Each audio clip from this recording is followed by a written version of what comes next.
Welcome to the NPR Network. We are here for another Super Tuesday Supergirl recap.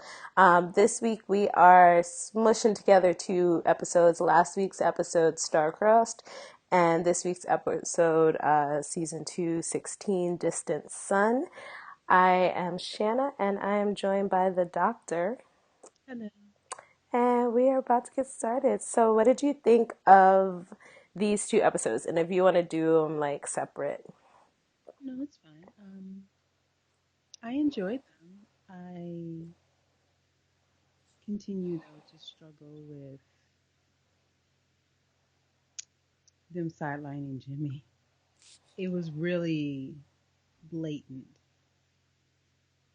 and evident in the second and Distant Sun this week's episode that they've turned him into basically almost a recurring character. It's not even a recurring character instead of a lead character, and that's really, really troubling. It's really funny to me because whenever I look up anything about Supergirl, it's always his name comes up second. It's always like Supergirl, Melissa Benoist, and Makad Brooks. And we have barely seen him this season. When he does show up, he's in the background playing cards or he's hanging with Wynn at the bar. He, it's just Not he's not. I mean, it makes sense not to see him at the company because Kara's not there. But when she was there, we didn't even see him at the company that was bequeathed to him by Kat. or we don't even see him trying to get Kara her job back. We don't see him. I mean, we see him jump in as Guardian every once in a while, but we don't see him at the DEO. Um, it's not making any sense to me. And I don't know if Makad is on his way out and wants to be on his way out. I don't know if this is the writers But they, because of Monel and the romantic storyline that they have. I don't know. but the problem is they teased him having a different role, becoming his own hero very early, Mm-hmm. and it's like it just they did it for a minute, and now it's like after assassinating his character, and now it's like they don't know what to do. One, And we don't even get we don't even get his reaction to everything that's happening with Kara and Monel. Like at first I was annoyed because I didn't want them to just bring him in to be jealous, but now I'm like, make him jealous, make him do anything. right, Like, some level of reaction to something. And it's one of those things where the shows, the quality of the shows themselves are much better compared to what we got from CBS. mm-hmm. That said, fundamentally, some of the things that made the show really enjoyable and drew me in, they're not doing anymore. So, side they do. Did you watch the original Melrose Place, Oh yeah. like 1990s? So you remember how they had this super diverse cast, and then after a few years, first Vanessa Williams left, and then after that, all the diverse characters left, and this became this supremely white show. Mm-hmm. I hate to say it, it's starting to feel like that with Supergirl, Yeah. and it's not a good look. It's not a good look. I mean, it's not like they're getting rid of characters. And when Magan was there, John had a very big storyline. And John still had a pretty big storyline when Dad came back because of their former relationship. It's just like, it feels like, you know how The Walking Dead has a very big problem with how to deal with women. Like, if it's focusing on one woman, it doesn't know how to write another woman. Arrow has a similar problem. Hmm. That's what's happening here. It feels like we've figured out how to write for this one black man, so now we have nothing to do with this other black man. Like we can only juggle one black man at a time. Otherwise it gets too complicated. Yeah. Two black men, too many. Whoa, it's too many. Go back, turn around. Like I just don't get it. And yeah, it doesn't make sense because Makata is a good actor. He's really funny, super sweet. I love Cara and Jimmy. Now I'm hearing from, because I don't read the comics, but from what I'm hearing, Supergirl and Jimmy do have a relationship in the comics or have had in the past. because of their connection to Superman. So it makes even more sense that they would be together. And like, I know that like Melissa and Chris are making out in real life or whatever, but plus the other thing about, well, I guess we'll get into it when we get into Distant Sun, but I have some issues with the Kara Mon-El relationship and its unevenness. So, Agreed. um, Have issues so with the characterization of the relationship. yeah, it's just okay, and I can see it going in a certain way that makes natural sense, but I can see them also not doing it because that's just like I feel like all of these shows like to create inorganic problems without when there are actually natural problems that would arise. And they're like, but we'll just make it a plot device and introduce something completely different. And I'm like, no, like if you followed the natural progression of that, you would have got there anyway. So in Starcross, which was the episode right before the musical episode, it was basically setting us up for the musical. We got all the stuff that we had suspected. Mon-El is a prince of Daxam. His parents appear to bring him back home. Turns out his parents think he's been kidnapped, which I thought was a nice little twist. I wish they would have played with that a little bit more. His parents think they took him. Yeah. Oh, Um, and in the flashback, we discover that Mon-El truly and seriously ain't shit. oh yeah, no, I mean, which we kind of already knew. Like, it's like all of our suspicions were correct. So his parents come back and they basically come ready to fight Earth because they think Earth stole Mon-El and is holding him hostage. And everybody's like, who are they talking about? And so, so Mon-El has to admit who he is. And his parents basically, they want to make Daxam great again. Uh, which I think we should have on t-shirts. Rhea is Danita Trump, basically. Oh, Mom Dukes does not play. She's like, we gonna make Daxam great again. We gonna take it back to when we was in charge, and all of these little underlings just followed us, and you're gonna be the prince, and you're gonna keep this going, and we're gonna just make Daxam great again. It's gonna be awesome. And like, Manella is like, so I discovered this little thing called morality while I was gone. And it feels a little icky. Feels a little icky. Just taking over people. Maybe we should discuss. And his mom is immediately like, who is this bitch? Who has gotten in your head? I'm paraphrasing, guys. Not loosely. Not even, yeah, because mom really was basically like, who is this bitch? So, That bitch from work. Sorry. exactly. She's that bitch from work. So all of this goes down, and Manel chooses to stay on Earth. And his parents are kind of like, all right, okay, sure, no problem. Whatever you want. And We all knew. then, go ahead. I said, no, we all knew it was a problem. Oh, yeah, no. They're like, oh, no, it's fine, it's fine. Is that what you want? Oh, okay. All right, we'll see how that works out. That was basically his mom.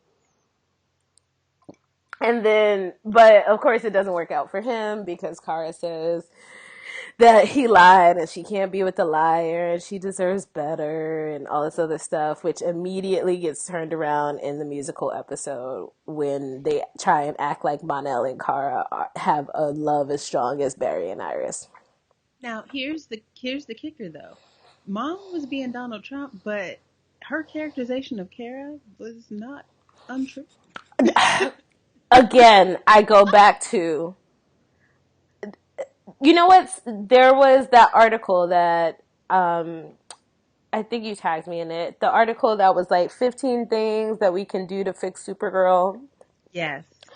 And what was interesting about the article was that one of the things they mentioned was that, let Kara be flawed, let her be wrong sometimes.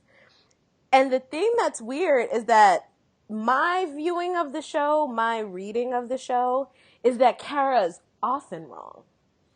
But the show won't acknowledge that she's wrong. Because in the end, even her wrong decisions end up working out. So She's lucky though. exactly. That's what killed me, and I guess I get it from Monel's perspective because he said it in this episode. You're the best person I know. I'm like, what? But you know, like five Huh? people, dude. There's that, and then when you see his ain't shitness, leaving his side piece in the bed, jumping over the injured person, Mm-hmm. allowing the Kryptonian ambassador to be shot down while he goes off planet by his, his handmaiden or hand dude. It, your barometer for being the best person is a little warped, son. Just a Mm-hmm. And this is what brings me to the unevenness of their relationship. And it happens again in the second episode. He has that moment at the end where he's like, I know you're probably tired of me saying it. And I was like, yeah, I kind of am. Because he goes into this whole long monologue about how awesome Kara is and how hard it is to sacrifice, and she sacrifices all the time, and car. And I'm just like, this relationship is uneven. He thinks she hung the moon. He thinks she is perfect. He thinks she can do no wrong. And we've seen Kara do a lot of wrong. And I feel like if they take this relationship on its natural progression and let Kara be wrong sometime and let her be flawed, he will come to see that and he will have to deal with that and he will have to take her off that pedestal. But probably what's going to happen is just like some villain is going to come and something's going to happen to break them up. But there's a natural progression to that kind of relationship, like is discovering that that person isn't perfect and having to deal with that and having to either say you're okay with that or break up with them, yeah. which I think they should break up eventually. I think they're very cute right now, but I don't think they're wake you up out of your musical dream with this power of love in love. There's that, but the fact is, Monel exists to be this love interest for Kara, which is really sad because when he first appeared, there are so many places they could have gone with this. Mm-hmm. If as Deep Home says it's true, he's basically, Superboy from Young Justice. Technically, he should be with McGann, but that's just a whole different discussion. Anyway, the truth of the matter is, he's interesting. Even when in every scene he's interesting. Oh, And he's so fun and so funny, and just him making breakfast in bed was amazing. but my fear is by pushing this artificial love story born out of nothing. I'm gonna say it's the power of whiteness because Kara was a complete bitch to him the entire time. The entire time. From the moment they found him and she discovered who and what he was in terms of his heritage or his origin. And so, I don't know. It's just, if they had seeded it differently, maybe. But Kara's proven to be kind of a bitch. Mm-hmm. No one wants to say it because she's the lead and she's the hero, but she's kind of a bitch if you don't line up to her kind of distorted morality level. And it's just, Mm-hmm. Mm-hmm. And that's what I mean. It's not I don't think we're viewing the show incorrectly. I just think the show won't acknowledge where she's wrong. Yeah. or they make it work out. So like even her wrongness turned out to be right in the end. It's like the whole thing with Caitlyn on the Flash. It's like she totally did something wrong. She took that Philosopher's Stone. She didn't know what it was gonna mean, and she didn't even use it. But it's okay because keeping that peace was what was holding Savitar and the Speed Force. So it all turned out okay. That's a whole other discussion. Yeah, it's that they do that. The writers on these shows do that. They're like, they set up a very clear who is right and who is wrong, and the person who is right, it will work out that even when they are wrong, they are right. The other thing is this, and I want to get to some of the highlights, but I may as well just get the complaints off my chest because that's the headspace I'm in, and I'm sorry for this. The show is more entertaining this season. Mm-hmm. It's tighter in terms of pacing, but they need to decide if this is going to be a villain of the week show, a big bad show, or a series of investigations, because we started with Cadmus and then they kind of seeded Lena, and then we got Rhea, who after this episode is about to wreck shop, and there's just so much going on that you're like, okay, you acted like this thing was threatening and you had several episodes, but we left it off because we're coming back to it, but then we're going to jump to this new thing, and it's like, wait, what? So I'm not saying that you have to have a big bad, and I'm not saying you can't see several different threats, but the way that they're doing it is disjointed, and it's still entertaining episodes. I'm still enjoying watching. That has not changed, but that is a flaw that they have going on right now. Mm-hmm. You know who's actually really good at doing that? The 100. Mm-hmm. They'll have like more than a few episodes where things are happening in totally different places, and you're like, and they're all entertaining stories, so you're paying attention. But then all of a sudden, it'll all come together in a way that you're like, I did not expect that. And then all of a sudden, it's like all of these things, all of these little storylines, side missions, actually were a part of the one big mission. And I appreciate their plotting. It's really, really good in that way. Um, I guess we could just talk about it briefly. Wynn breaks up with Lyra because it turns out that she is a thief It and a turns con out artist. it turns out his dick isn't his friend. I was on that screen like, when she got you hemmed up, walk away, walk away. Yeah, anybody who's like, let's sneak into this like gallery at midnight to make out, like, there's perfectly good. I mean, if we want to make out in public, there's perfectly good restaurants around. We don't have to sneak into a museum. All I'm saying is this: if our day ends up with me on the wrong side of the interrogation table, we're done. Mm. I don't give a shit about your brother. I don't give a shit about your problems. Peace. We are done. You know your dick is not your friend. When walk away. Walk away. My other thing was, I was just like, why does National City have all of the art? They were like, Starry Night got stolen from this museum. The Mona Lisa was at the other museum. The Venus de Milo. I was like, why does National City have all of the art? Is there a particular exhibition in town? Like, all of the most famous art in the world happens to be in National City in the 3 months that she's there. Yeah, so they broke up, which they really didn't talk about at all in this episode. So I guess Wynn's over it. He's moved on. He's past it. Well, I got the sense at the end that they were actually back together. Oh, okay. No, I guess. I mean, she seemed very nice until she turned out to be an art thief and a con artist.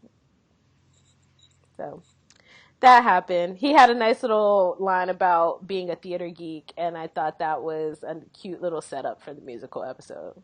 And also, there was a Hamilton reference last week. There was one on The Flash this week.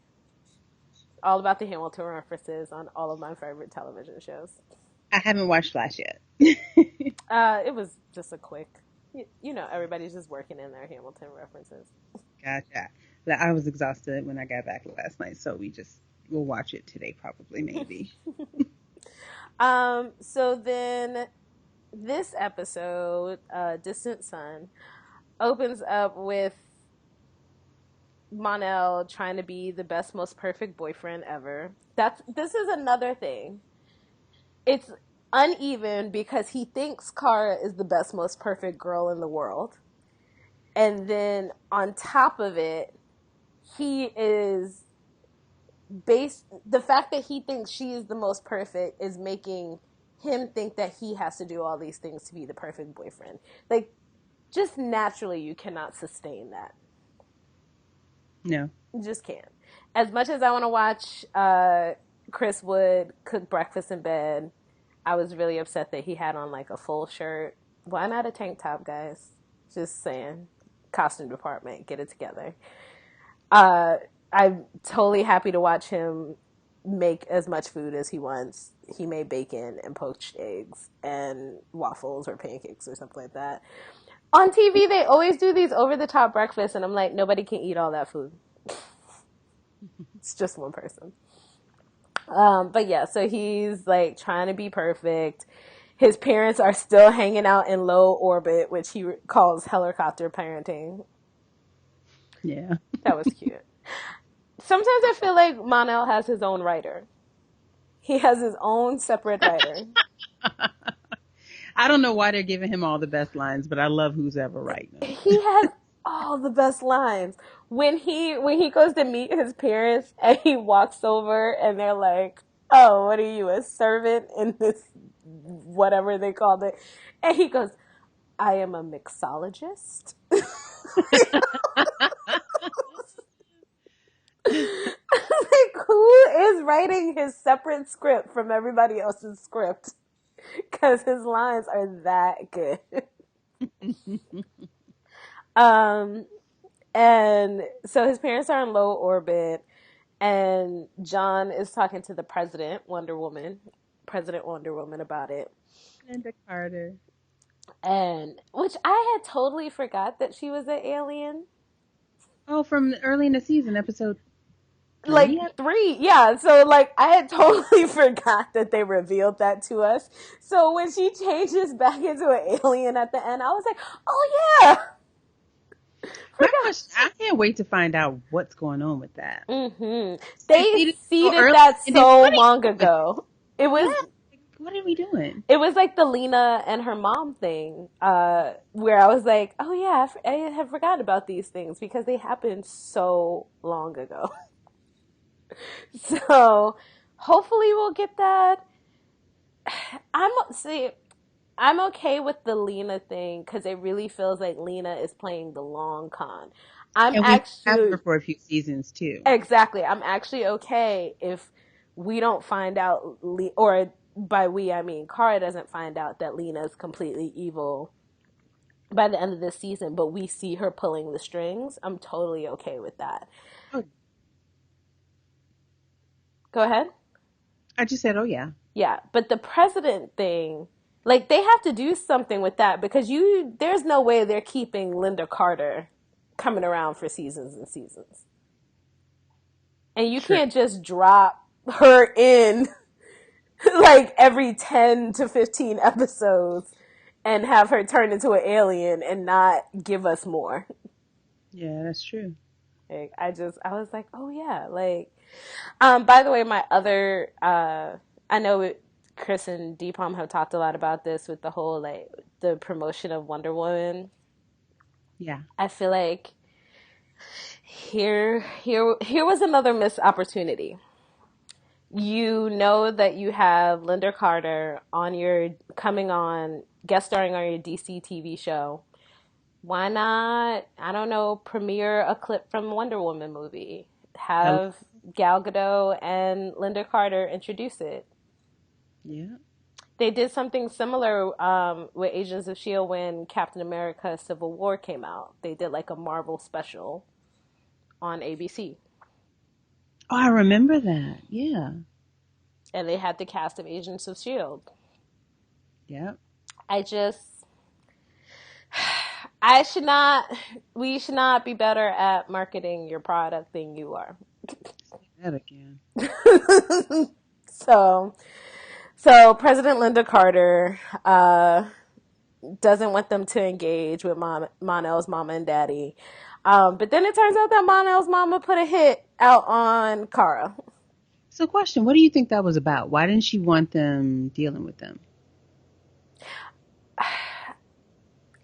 I don't know if it's because she has her own plans that, like she doesn't want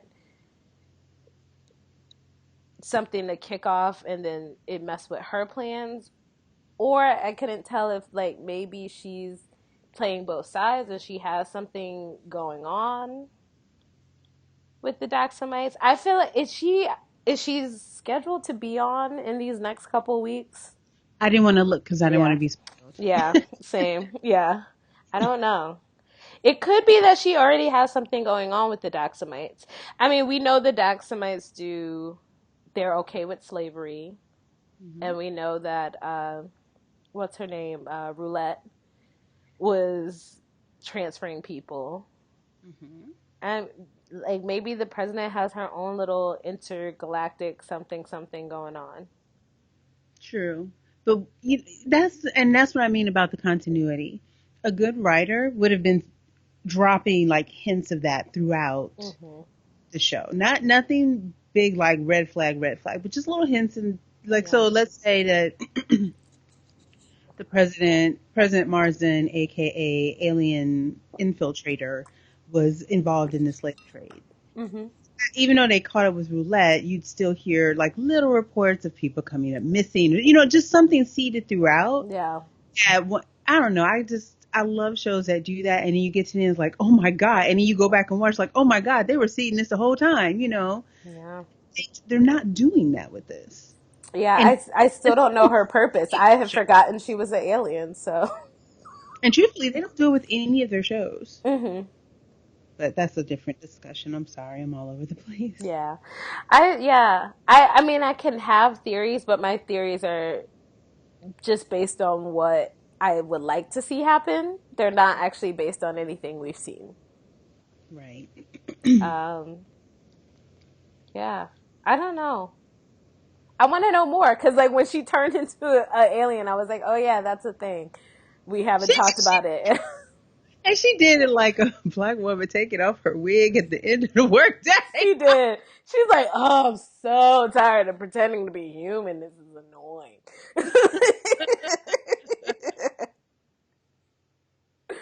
Oh, um, back to one more gripe. Jimmy and the Guardian thing, we talked about it. It really bugged me this episode because when Hannibal was controlling Monel, that was a great fight with mhm. him trying to control himself but almost getting ready to kill Kara. Wouldn't it have made more sense for the human to go after the alien as opposed to sending Wynn with a stapler and sending Jimmy after Monel when it's already been proven that Jimmy can't take Monel? And then if you were going to do that, you didn't need the full Guardian get up. It made no sense. My question was just, does James carry the suit everywhere? Apparently, it's in the backseat Yeah. trunk. And it James managed to change into the suit, but Wynn could only find a stapler. Not a butcher knife. You just came from the woman's apartment. We know she's got knives of some sort because Monel been up in there cooking up a feast. Yeah, my nail been chopping, so we know. Ugh. Anyway. And Oh, that. yeah, and I was with Wynn too when he told her, he was like, "Oh, you're a telepathic, but you ain't know I had a stapler." I was like, "Yes," asking the real question. Oh, but my other favorite part of that was David Harewood's concentration face when he Like was you. out. Oh, he looked like, oh, you gonna give me this info? His face was like, I'm straining, I'm straining, I'm straining. And then at one point he changed his face, like, oh, you want to fuck with me? Let's go. And his eyes turned red, like, oh, I guess we're doing this. Oh, thanks, guys. I mean, I always say, for people who are like, oh, CW and they can't act and all this other stuff, I just, it takes a lot to pretend and to be serious and to be in a moment that is inherently silly. Like, this is not like, you know, the CW, all of these superhero shows, even like Gotham and all that, have a certain level of cheese and camp that is inescapable just in how they are written. This is not Westworld serious, you know?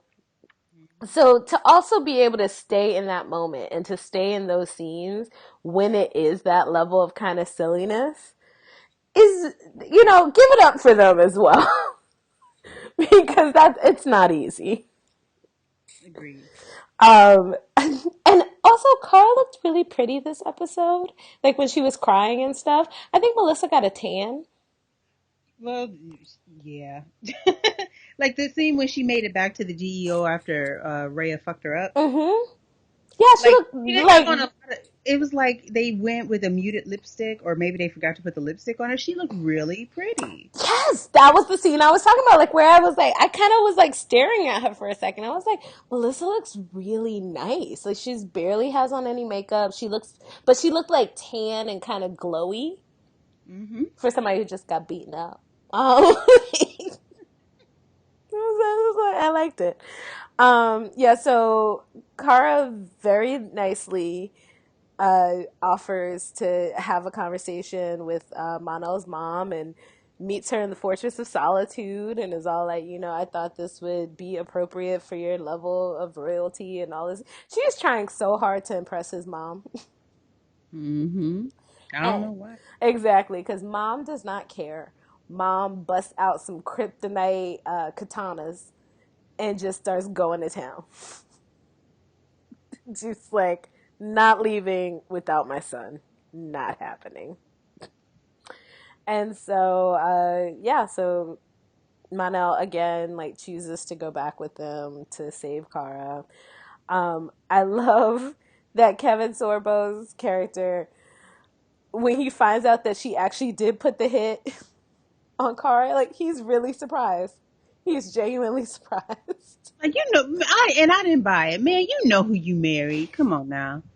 I loved it. My like exact note was: Is problematic Kevin Sorbo going to be the hero this week?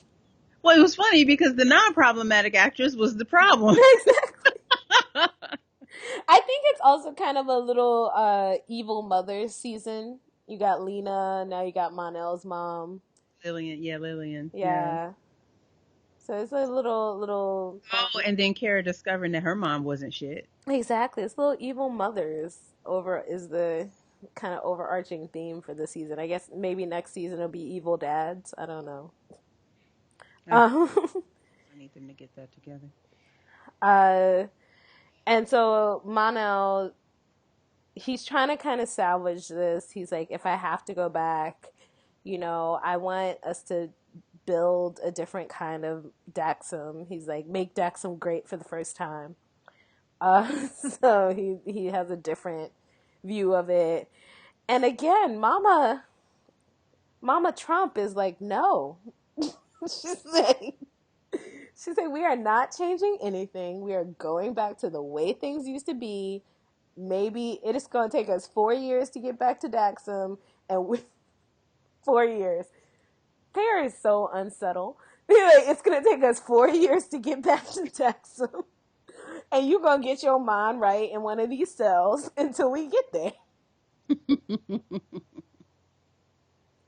I swear, like it's like they weren't even trying to be subtle. I do appreciate that they had Rhea being a badass.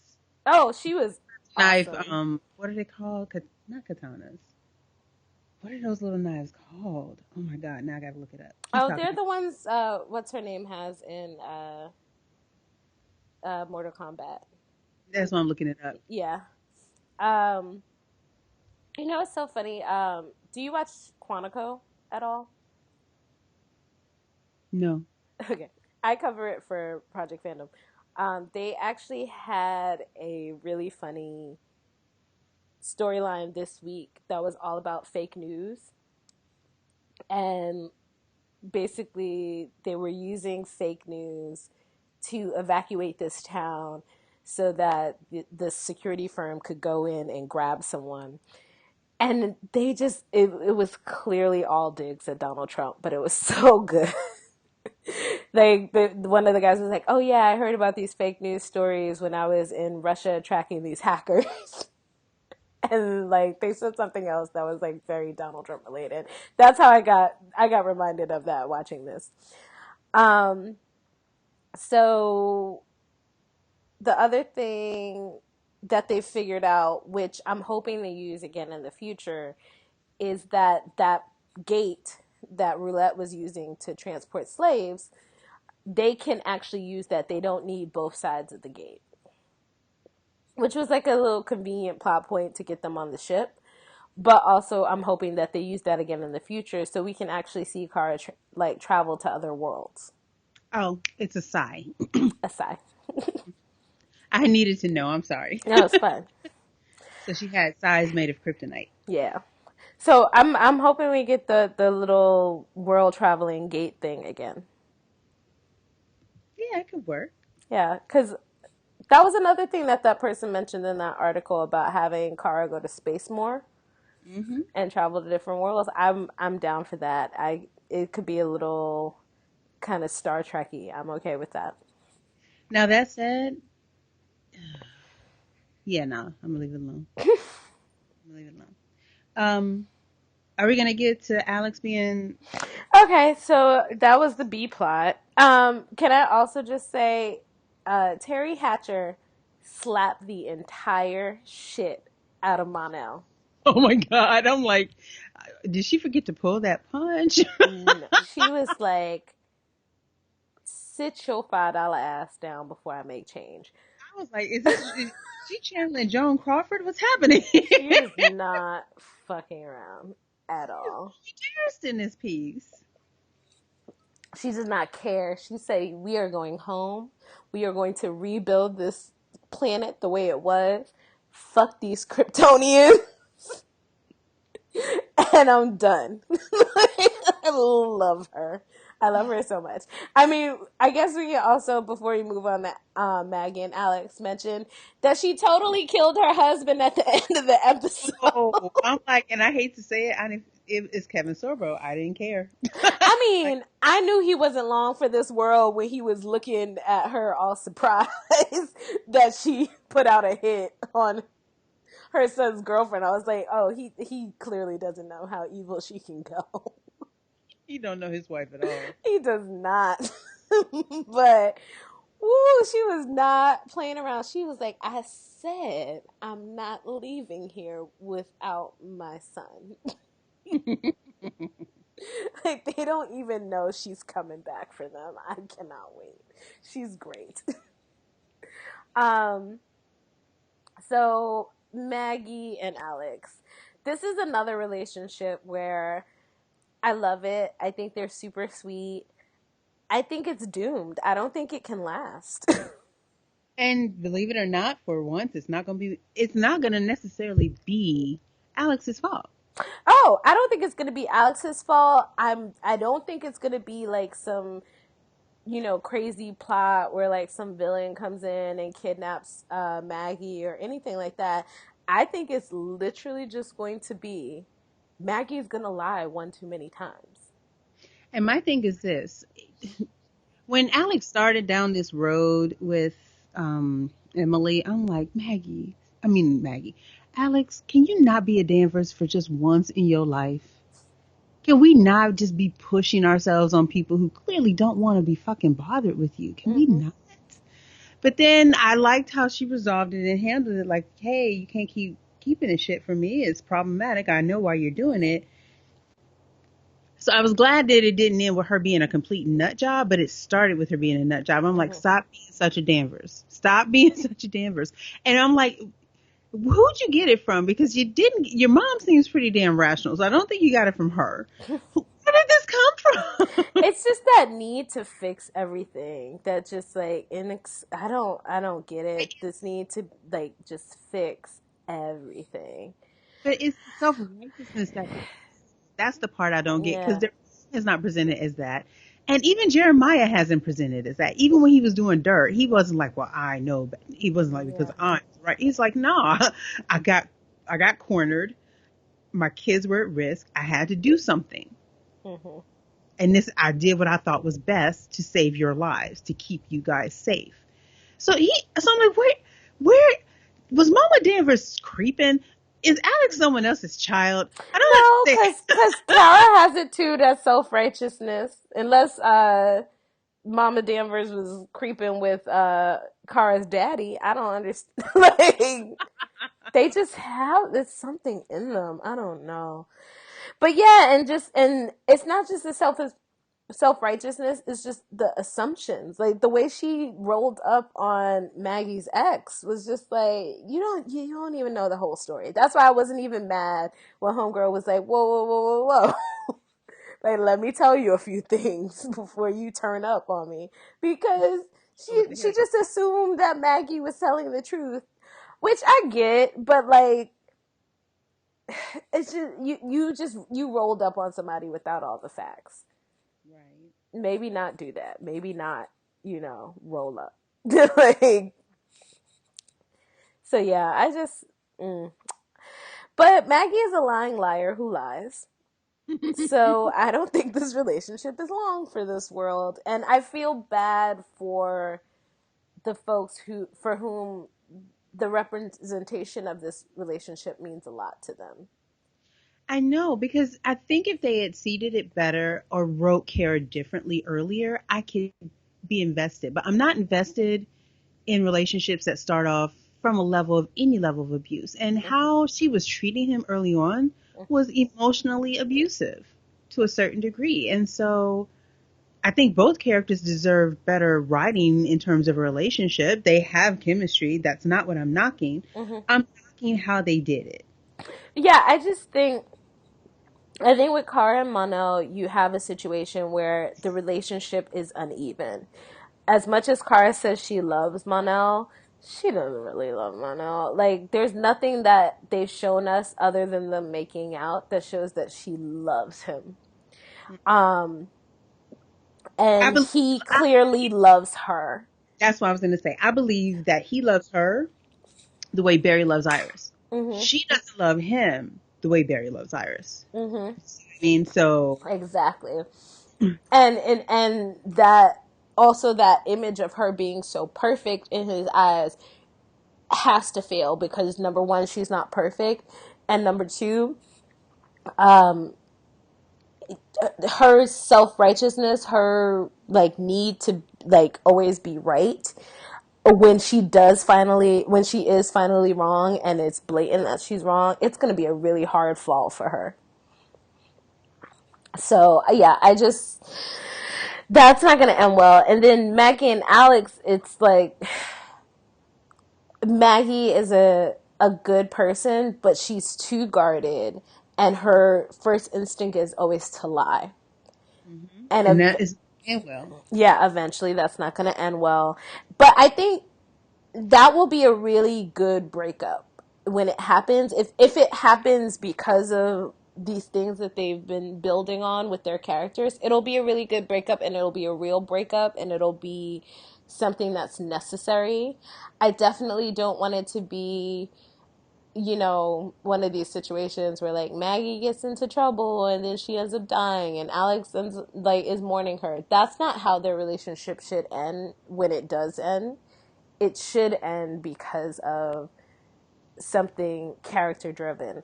And I think that too is like what you were talking about is like they haven't really decided if this is a villain of the week show, which makes it plot driven, or if this is like big bads investigations over long arcs, which makes it more character driven.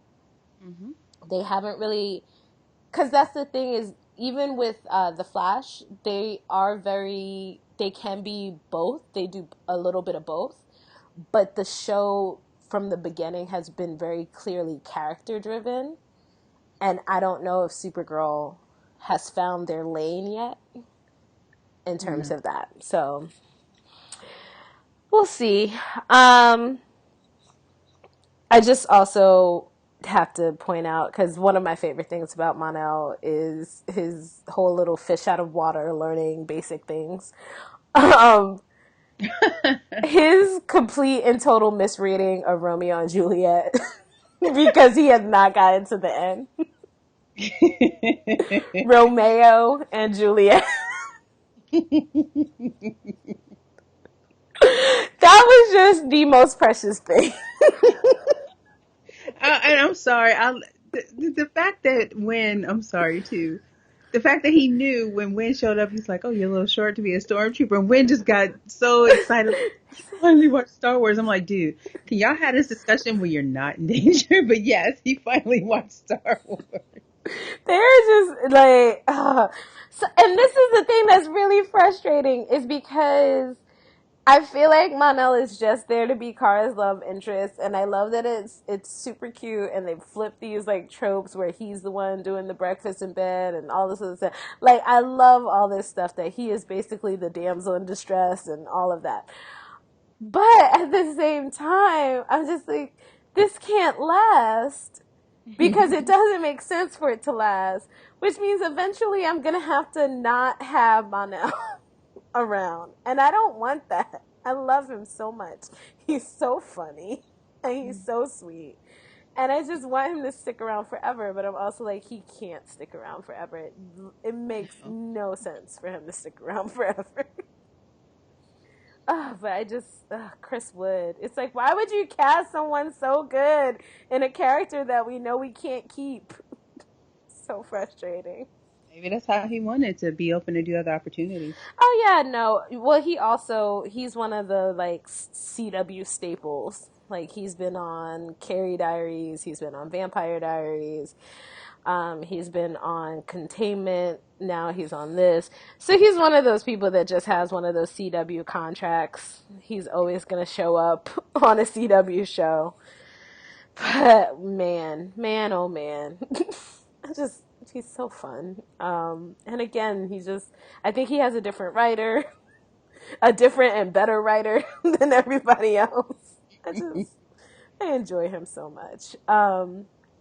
So what would you grade this episode?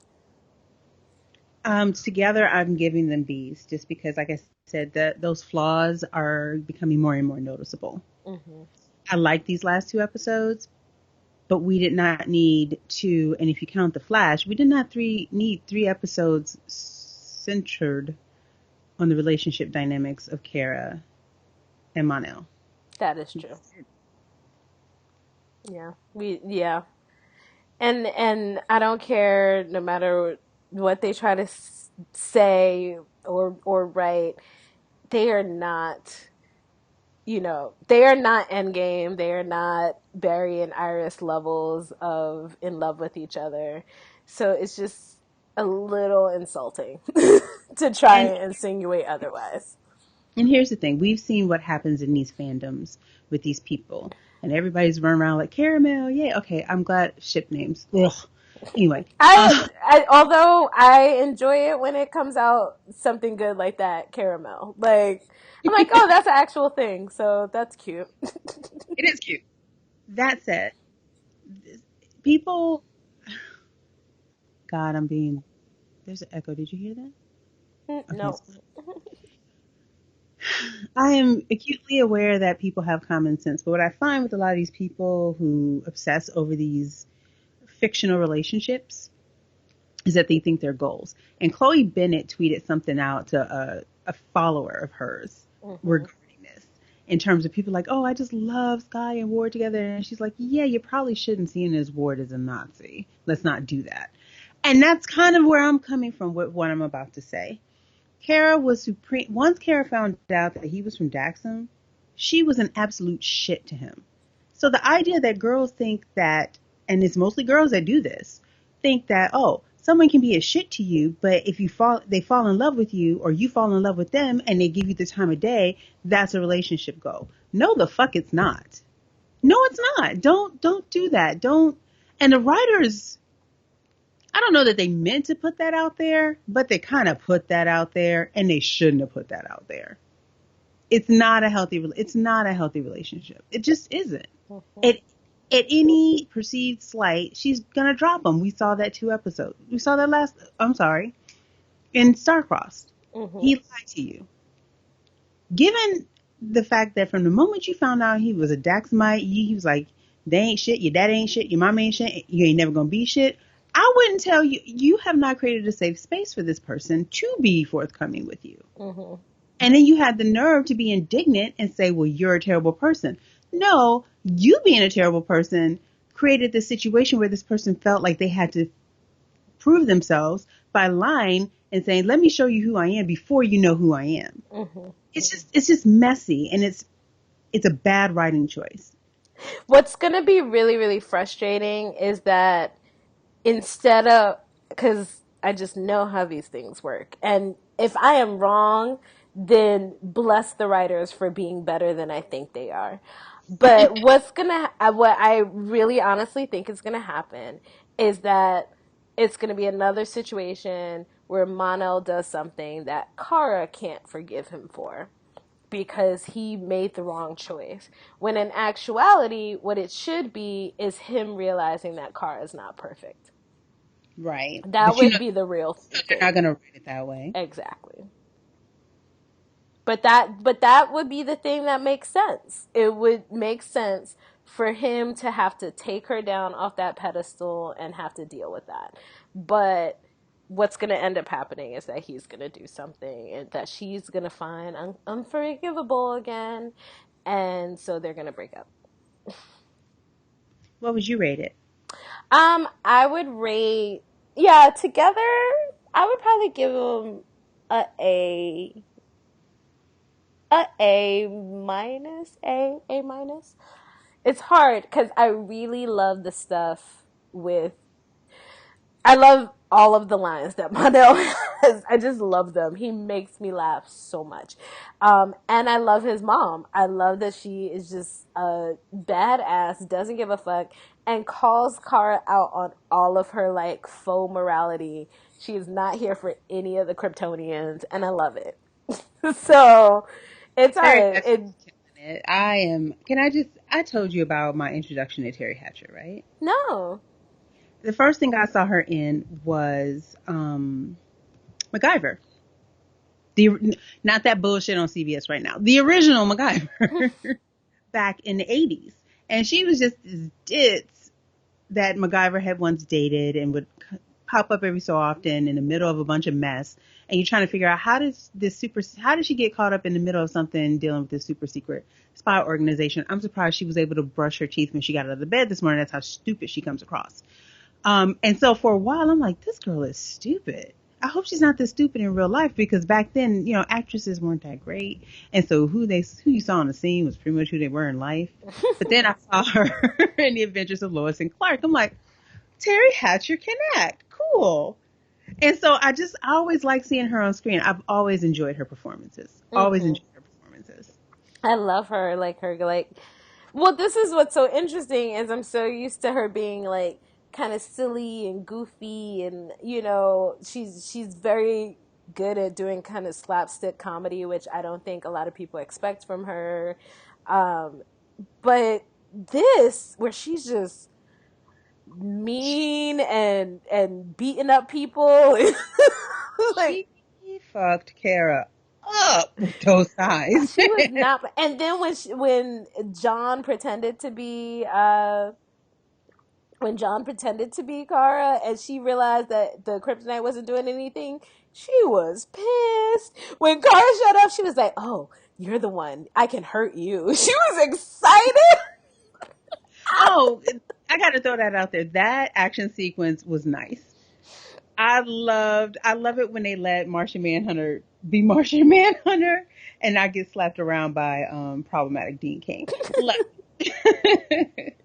I'm telling you, these fight scenes this season have gotten so much better. They're just awesomely choreographed. I'm also wondering if that's a side effect of being in Vancouver, because I know that the guy who does the fight scenes for Arrow, Bam, he's really good. He has a great team. Um, so I think having them all be in the same place, you've definitely seen the elevation of their fight scenes. Yeah. So I was really, really impressed. Oh, Yeah, and so that's the part thing. It's is like the score goes up for me because I like those things outweigh the issues that I'm having with the characterization, but they will never get an A plus from me until Jimmy has a real storyline. do you do right by Jimmy? Whoopee fingers. Whoopee fingers. I was literally doing the whoopee fingers. You couldn't see me, but I was like whoopee fingers.